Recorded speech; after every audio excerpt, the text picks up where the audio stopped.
आलोचना करें पर ऐसी कि सब आपकी तारीफ करें। चार्ल्स श्वाब एक दिन अपनी स्टील मिल में घूम रहे थे कि तभी उन्होंने कुछ कर्मचारियों को सिगरेट पीते देखा। उनके सिर के ठीक ऊपर एक बोर्ड लगा हुआ था, धूम्रपान वर्जित है। क्या श्वाब ने उस बोर्ड की तरफ इशारा करके उनसे यह कहा, क्या तुम इसे नहीं पढ़ सकते? नहीं, नहीं, यह श्वाब का तरीका नहीं था। श्वाब उन लोगों के पास गए, उन्होंने एक एक सिगार दिया और कहा, देखो, मैं चाहूँगा कि तुम लोग इन सिगारों को बाहर जाकर पियो। कर्मचारी जानते थे कि श्वाब ने उन्हें नियम तोड़ते हुए देख लिया है, परंतु वे श्वाब से इसलिए प्रभावित थे क्योंकि उन्होंने उन्हें एक छोटा सा तोहफा दिया था, उन्हें डांटा नहीं था और उन्हें उनके महत्व का एहसास कराया था। ऐसे आदमी को कौन पसंद नहीं करेगा। जॉन वान मेकर ने भी इसी तकनीक का इस्तेमाल किया। वान मेकर फिलाडेल्फिया में दिन में कई बार अपने बड़े स्टोर का चक्कर लगाते थे। एक बार उन्होंने अपने स्टोर में एक ग्राहक को काउंटर पर इंतजार करते देखा, क्योंकि कोई भी सेल्स क्लर्क उस ग्राहक की तरफ ध्यान नहीं दे रहा था। सेल्समैन एक कोने में खड़े होकर गपशप और हंसी मजाक कर रहे थे।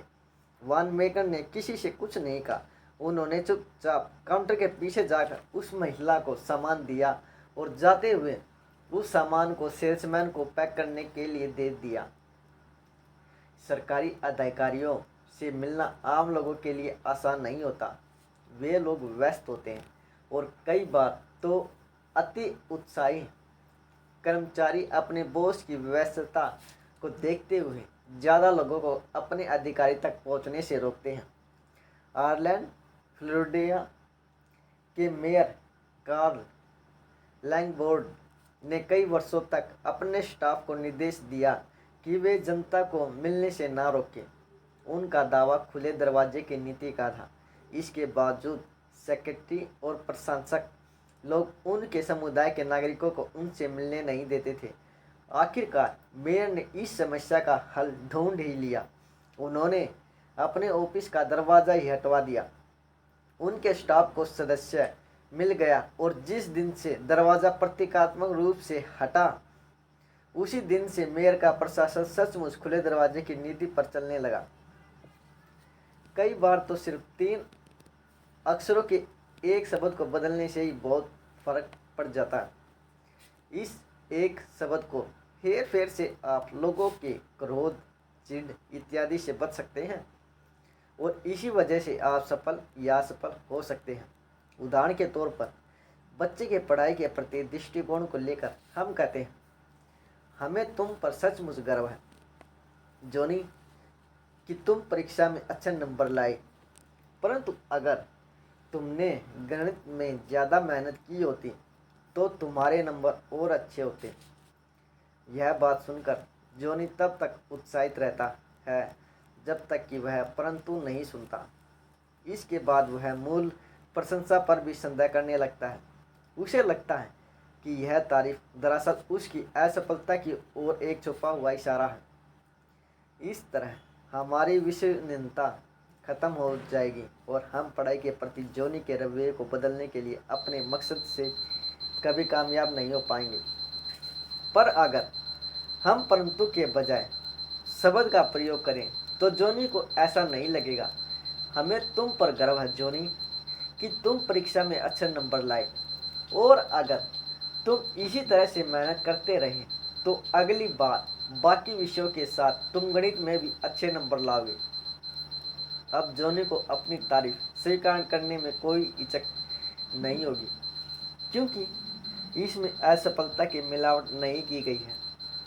हमने अप्रत्यक्ष रूप से यह बताया है कि हम उसमें क्या बदलाव देखना चाहते हैं और इस बात की काफ़ी संभावना है कि वह हमारी अपेक्षाओं पर खरा उतरेगा।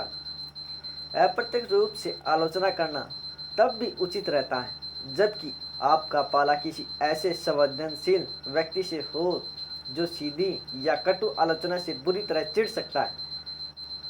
विंसाकेट रोड आइलैंड की मार्च जैकब ने हमारी क्लास को बताया कि किस तरह उन्होंने लापरवाह मजदूरों से सफाई करवाई। जब वे लोग उसके घर में अंतरिक्ष बिल्डिंग बना रहे थे, काम के शुरुआती दिनों में जब मिसिज जैकब ऑफिस से लौटती थी तो वे देखती थी कि उनके लॉन में ढेर सारा कचरा और मलबा पड़ा हुआ है। वे मजदूरों या निर्माताओं को नाराज नहीं करना चाहती थी क्योंकि उनका काम बेहतरीन था। इसलिए जब मजदूर घर चले गए तो उन्होंने और उनके बच्चों ने सारे मलबे को इकट्ठा करके एक कोने में जमा दिया। अगली सुबह जब उन्होंने फोरमैन को एक तरफ बुलाकर उससे कहा, मैं खुश हूँ कि कल रात आपने लॉन को अच्छी तरह से साफ कर दिया था। यह सुंदर और साफ है और इससे पड़ोसियों को भी कोई दिक्कत नहीं होती। उस दिन के बाद से मजदूर जाते समय सारे मलबे को एक तरफ इकट्ठा करके रखने लगे और फोरमैन हर दिन यह प्रशंसा सुनने के लिए आता था कि काम के बाद लॉन को कितनी अच्छी स्थिति में छोड़ा गया था। सैन्य प्रशिक्षुओं और सैन्य प्रशिक्षकों के बीच बाल काटने की विषय में अक्सर विवाद होता है।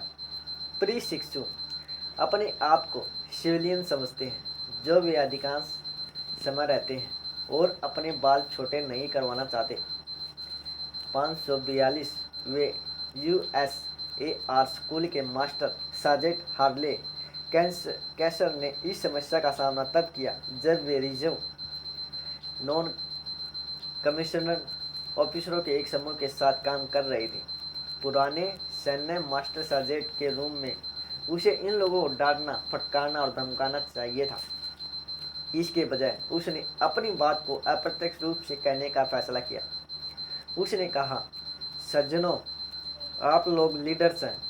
आप लोग तब सबसे अधिक प्रभावी होंगे जब आप उदाहरण पेश करेंगे। आपको ऐसे उदाहरण पेश करने चाहिए कि आपके लोग आपका अनुसरण करें। आप जानते हैं कि बाल कटवाने के बारे में सेना के नियम क्या हैं। मैं आज अपने बाल कटवाने जा रहा हूँ। हालांकि यह आप में से कुछ लोगों से काफ़ी छोटे हैं। आप भी अपने शरीर को शीशे में देखें और अगर आपको लगे कि आपको अच्छा उदाहरण पेश करने के लिए बाल कटवाने की जरूरत है तो हम नाई की व्यवस्था करवा देंगे। परिणाम वही निकला जिसकी आशा थी। कुछ प्रशिक्षुओं ने शीशे में देखा और वे लोग दोपहर में नाई की दुकान में गए और वहां पर रेगुलेशन हेयर कट करवाई। सार्जेंट कैसर ने अगली सुबह टिप्पणी की, वे देख सकते हैं कि उनके स्क्वाड के कुछ सदस्यों में लीडरशिप के गुण विकसित हो रहे हैं। 8 मार्च 1887 को हेनरी वार्ड विचर की मृत्यु हो गई। लाइनमैन एबट को आमंत्रित किया गया कि वे अगले रविवार को विचर की मृत्यु के बारे में चर्च में बोले। वे अपना श्रेष्ठतम प्रदर्शन करना चाहते थे, इसलिए उन्होंने भाषण लिखा, दोबारा लिखा और फ्लेयर बेयर की तरफ पूरी सावधानी से उसे तराशा। फिर उन्होंने इसे अपनी पत्नी को पढ़कर सुनाया। भाषण दमदार नहीं था, जैसा कि ज़्यादातर लिखे हुए भाषणों के साथ होता है। उनकी पत्नी में अगर कम बुद्धि होती तो वे स्पष्ट रूप से यही बात कह देती, लाइनमैन, यह तो बहुत बेकार भाषण है, इससे काम नहीं चलेगा, लोग इसे सुनकर सो जाएंगे, यह किसी एनसाइक्लोपीडिया की तरह लगता है। सालों के अनुभव के बाद तो तुम्हें यह पता होना चाहिए कि अच्छा भाषण कैसे दिया जाता है। भगवान के लिए तुम आम आदमियों की तरह बात क्यों नहीं करते? तुम स्वाभाविक शैली का इस्तेमाल क्यों नहीं करते? अगर तुम इस भाषण को पढ़ोगे तो लोग बाग तुम्हारी हंसी उड़ाएंगे और तुम्हारा नाम मिट्टी में मिल जाएगा। वह यह बात कह सकती थी, परंतु आप जानते हैं कि अगर वह ऐसा कहती तो इसका परिणाम क्या होता? वह भी यह बात जानती थी, इसलिए उसने इतना ही कहा कि यह नॉर्थ अमेरिकन रिव्यू के लिए बहुत बढ़िया लेख हो सकता है। दूसरे शब्दों में उसने इस भाषण की तारीफ की और साथ ही बड़ी चतुराई से यह सुझाव भी दे दिया कि भाषण के रूप में यह बहुत अच्छा नहीं होगा। लाइनमैन एबट ने इस छुपे हुए संकेत को समझ लिया। उसने अपने लिखे हुए भाषण को फाड़ दिया और बिना लिखे ही भाषण दिया। दूसरों की गलती सुधारने का बढ़िया तरीका यह है, लोगों की गलतियां सीधे तरीके से ना बताएं।